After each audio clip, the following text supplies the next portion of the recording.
স্বার্থপর, দুনিয়া বড় স্বার্থপর। দুনিয়া কাউরে জায়গা দেয় না, দুনিয়া কাউরে জায়গা দেয় না। এত মজবুত পাইলিং করে যেই বিল্ডিং বানাইলাম, দুনিয়া তারে থাকতে দেয় না। যা বেটা যা, যা তুই লাথি দিয়া বাড়ি করে যা, কবরে যা, কবরে যা। দুনিয়া কাউরে থাকতে দেয়। দুনিয়া কত ক্ষমতা ধরকে মাটির নিচে ফেলায় দিছে, দুনিয়া কত সম্পদ আলাকে মাটির নিচে ফেলে দিছে, দুনিয়া কত সুন্দরী নারীকে মাটির নিচে ফেলায় দিছে, মাটির সাথে রেজা রেজা করে ফেলছে। আজ আর চেহারা নাই, আজ আর রূপ নাই, আজ আর যৌবন নাই, আজ আর ক্ষমতা নাই। এমন বাদশা ছিল পৃথিবীতে যার হাতের আঙ্গুলের ইশারায় মানুষের গর্দান উড়াইয়া দিত, যার হাতের ইশারায় উঠতো মানুষ, বসতো মানুষ। আজ বাদশারা নাই, আজ সম্পদওয়ালারা নাই, আজ মালওয়ালারা নাই।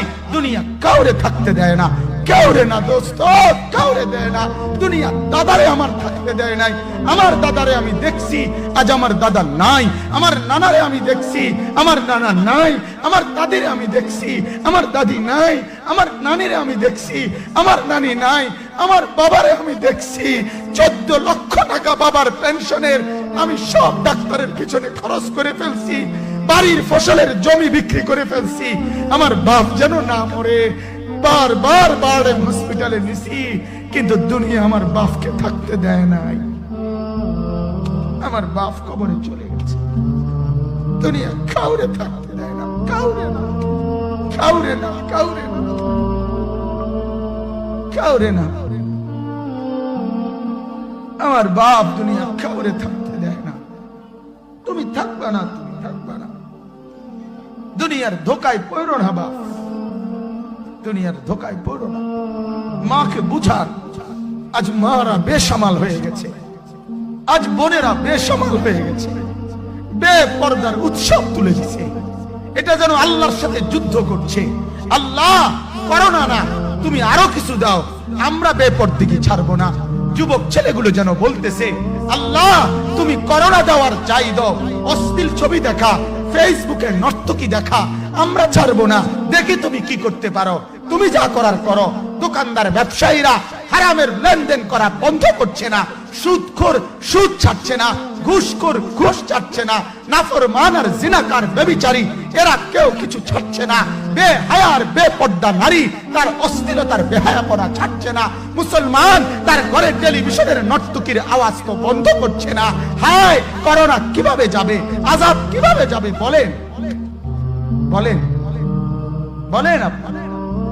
আমার বাপ ফেরাউনের উপরে তো আযাব এতদিন ছিল না, নমরুদের উপরে আযাব এতদিন ছিল না, সাদ্দাদের উপরে আযাব এতদিন ছিল না, কারুনের উপরে আযাব এতদিন ছিল না, লূত আলাইহিস সালামের কওমের উপরে আযাব এতদিন ছিল না, হুদ আলাইহিস সালামের কওমের উপরে আযাব এতদিন ছিল না, নূহ আলাইহিস সালামের কওমের উপরে এতদিন আযাব ছিল না।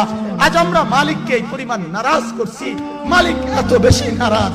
আজ 1 বছর হয়ে গেছে, 1 বছরের চাইতে বেশি হয়ে গেছে, কই করোনার মহামারীর আযাব তো যাচ্ছে না, গেছে গা বলে। আমাদের লক্ষ লক্ষ বাচ্চার পড়ালেখা বন্ধ, এরা নষ্ট হওয়ার চূড়ান্ত পর্যায়ে পৌঁছে গেছে। মোবাইল এদেরকে শেষ করে দিছে। লক্ষ লক্ষ ছেলে। গতকালকে এক মা আমার আত্মীয় ফোন দিয়া বলতেছে, সকাল 10টায় বাচ্চাটা ঘর থেকে মোবাইল লইয়া বাইর হইছে, রাতের 10টায় মা তারে ফোন দিয়া বলছে, বাপ ঘরে আসতি না, ভাত খাইতি না। বাচ্চা তারে বলতেছে, তোমার অসুবিধা কি, তোমার সমস্যা কি? মা এই কথা বইলা কাঁদা দিছে যে, শোনেন হুজুর কদ্দুর দোয়া করো।